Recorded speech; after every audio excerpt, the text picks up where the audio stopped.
नमस्कार दोस्तों, मैं हूं आपका होस्ट अविरल जैन और आप देख रहे हैं घूमो जी भर के। दोस्तों, आप लोगों ने रामायण तो देखी ही होगी और पढ़ी भी होगी। आपको ये भी पता होगा कि भगवान राम के अनेक भक्त थे और हैं भी। इन्हीं भक्तों में से एक ऐसा भक्त था जिसका नाम है शबरी, जिनकी भक्ति की कहानी बच्चा बच्चा जानता है। क्या आपको पता है उसी शबरी का आश्रम हमारे भारत में कहां है? अगर पता है तो कमेंट करके बताएं। जहां श्री राम उनकी कुटिया में आए और शबरी के झूठे बेर भी खाए थे। तो चलिए आज हम आपको घूमो जी के विशेष एपिसोड में लेकर चलते हैं और इस वीडियो के द्वारा भक्त शबरी के आश्रम के बारे में बताएंगे और इस पावन स्थान पर आप कैसे पहुंच सकते हैं ये भी हम आपको पूर्ण जानकारी देंगे। कर्नाटका राज्य के रामदुर्ग शहर से लगभग 15 किलोमीटर की दूरी पर शबरी कोला स्थान पर भक्त शबरी की कुटिया थी। इसी स्थान पर शबरी ने बहुत सालों तक भगवान राम का इंतजार किया। ग्रेनाइट ऊंची पहाड़ियों के बीच हजारों वर्ष पुराना शबरी माता का मंदिर है। ये वही स्थान है जहां युवावस्था से लेकर वृद्धावस्था तक माता शबरी ने भगवान राम का इंतजार किया था। मंदिर के चारों ओर हरियाली और विशाल वृक्ष ही दिखाई देते हैं।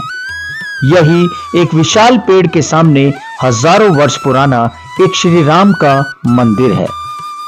यह मंदिर में राम, लक्ष्मण, हनुमान जी के साथ माता शबरी की भी मूर्ति स्थापित है। शबरी का वास्तविक नाम शमरणा था।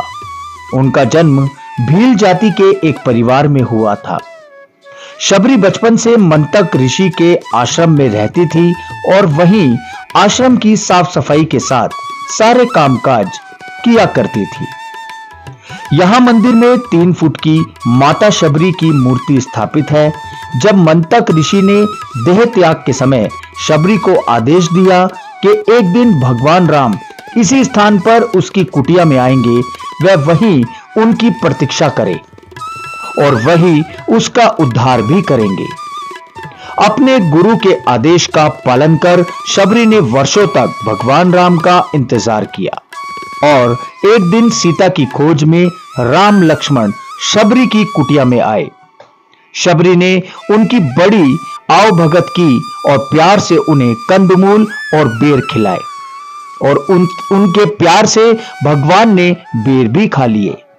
यहां पर ही शबरी ने उन्हें ऋषिमुख पर्वत पर जाने का मार्ग बताया, जहां वानर राज सुग्रीव और उनके प्रिय मित्र हनुमान मिलेंगे। और इसी स्थान पर राम ने शबरी को नवधा भक्ति की महिमा सुनाई और श्री राम से भक्ति का ज्ञान पाकर शबरी एक ज्योति के रूप में देवलोक सिधार गई।